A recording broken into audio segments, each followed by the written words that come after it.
Hi everyone, welcome to my channel.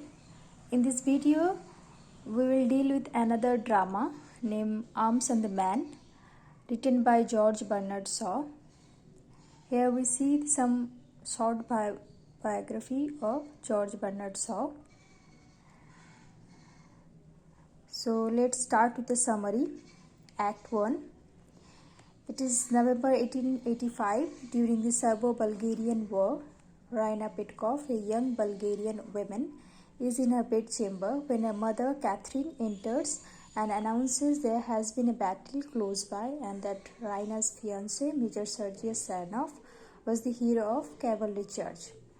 The women rejoice that Sergei has proven to be as heroic as they expected, but they soon turn to securing the house because of fighting in the street.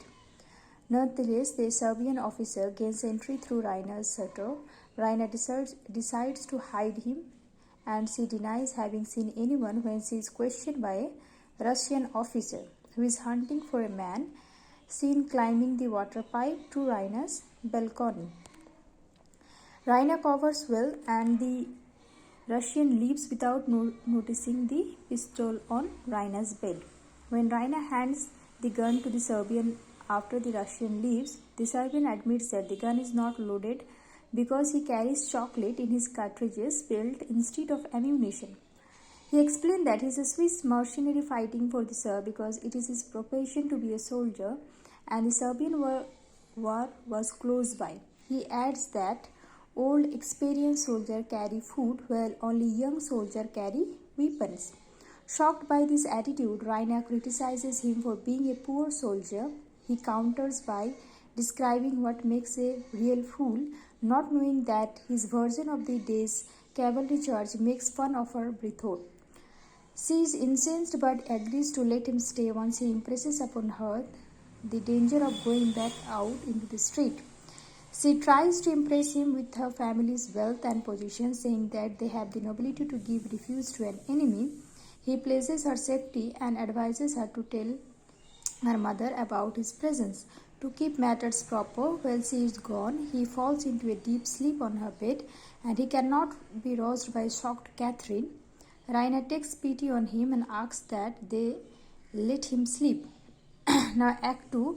On March 6, 1886, Raina's father, Major Paul Petkov, comes home and announces the end of war. Catherine is upset that the Serbians have agreed to a peace treaty, believing that her side should have glorious victory. Major Saranov arrives just after Petkov makes comment indicating that Saranov is not a talented military leader. Catherine praises Saranov, but he announces that he is resigning from the army. Raina joins the conversation, but just before the discussion turns to a Swiss officer who bested the man in a horse trade and who had been, according to a friend's story, rescued by two Bulgarian ladies after a battle. Catherine and Raina pretend to be shocked by such unpatriotic behavior.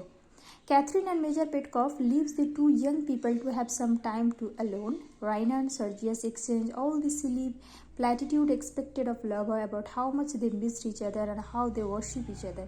However, while Raina is away to get her hat for a walk, Sergius flirts with the maid Luca, whom he has apparently chased in the past. Luca protests his behavior and reveals that there is someone for whom Raina has real feeling, not the fake ones she put on for Sergius. Sergius becomes angry, made insult Luca, although he is confused about his own feelings. Sergius goes to help Petkov with some final military business.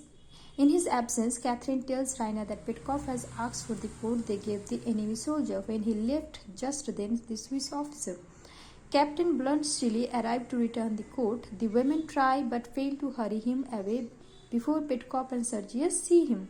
Bluntschli offers to help them with the logistics of their troop movement and Petkov invites him to stay, much to the discomfort of the ladies. Act 3. Bluntschli is busy drawing up orders and Saranov signed them as everyone else is lounging in the library. Petkov complained that he would be more comfortable in his old coat, but he cannot find it. Now that Bluntschli has returned it, Catherine insists that the coat is in the blue closet where she placed it since the last time her husband looked. When the servant finds the coat in the appropriate closet, Petkov dismisses the incident as a foible of old age. When Saranov and Petkov go out for deliver order to the couriers, Raina has a chance to talk up with Bluntschli alone, and she let him know that his story about that evening in her room made it through camp rumors all the way to her father and her fiancé. After bantering about honor and lies, Raina reveals that she had slipped her portrait and a note into her father's old coat when she gave it to Bluntschli. Unfortunately, Bluntschli never discovered it, and they realized that it could still be in the pocket. A messenger arrives with a telegram that Bluntschli that his father has died and that he must attend to the family business. Luca and the manservant Nicola have an exchange about Luca's ambitions and about the role of servant.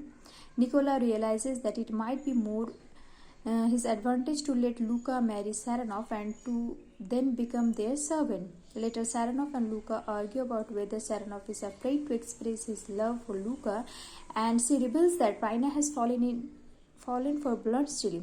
Saranov challenges Bluntschli to a duel, but when Raina charges that she saw Saranov with Luca and he backs off. Raina then treats Saranov's emotion by telling him that Luca is engaged to Nicola.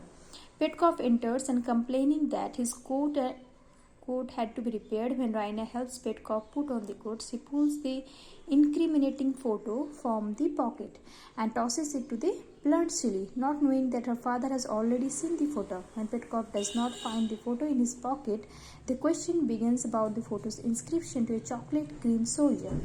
And an avalanche of truthful revelation from all parties began. Nicola wisely denies being engaged to Luca so she can marry Saranov.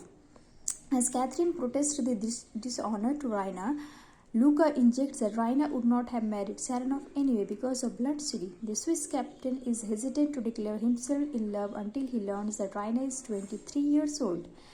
Is not the teenager as he thought she was. Confident then that she is old enough to know her feeling, Bluntschli asks for Raina's hand in marriage. Again, Catherine protests because he thinks Bluntschli cannot provide for her daughter appropriately, so he tells them of his great wealth.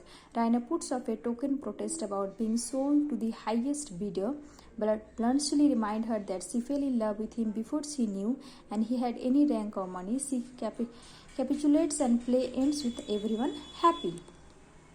Now there are some short question answer. First one, show how GB saw reverse gender roles in the play. Justify the title. Then consider the play as a problem. Consider the play as a problem or propaganda play. It is fourth, it is a comedy or a farce. Discuss some printing mistake in this book. This play is well-made play or play of ideas. Propaganda play, play of ideas. Themes of the play, quote episode. Then chocolate cream soldier making up ice pudding.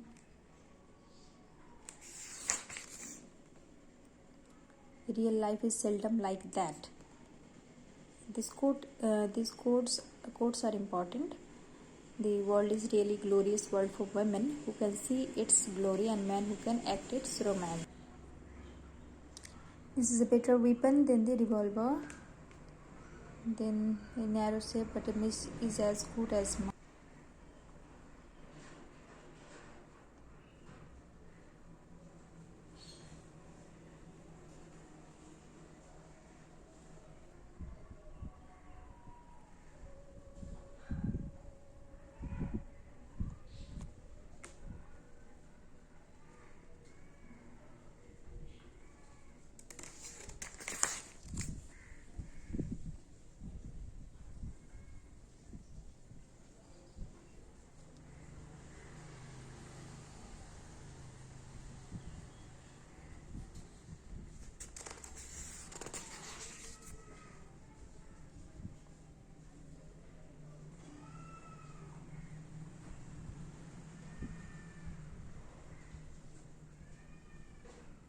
Now these are MCQ question. I have corrected the answers.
All these questions are important for SLST, so go through it. And if you like my video, please subscribe and share.